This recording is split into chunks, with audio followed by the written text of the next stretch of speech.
अखिया के सुधार दिलावा करेला थोड़ी थोड़ी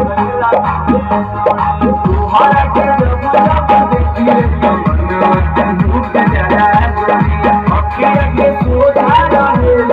दिलावा करेला थोड़ी थोड़ी रजनीगंधा फूलवा के सीधिया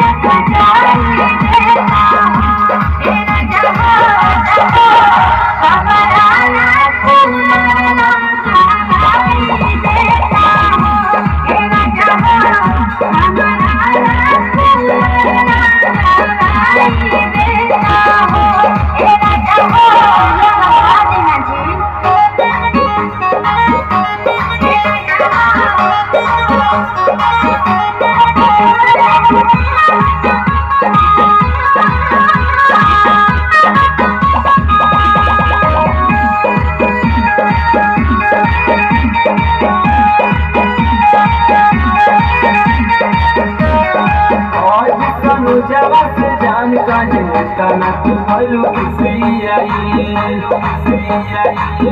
मन राम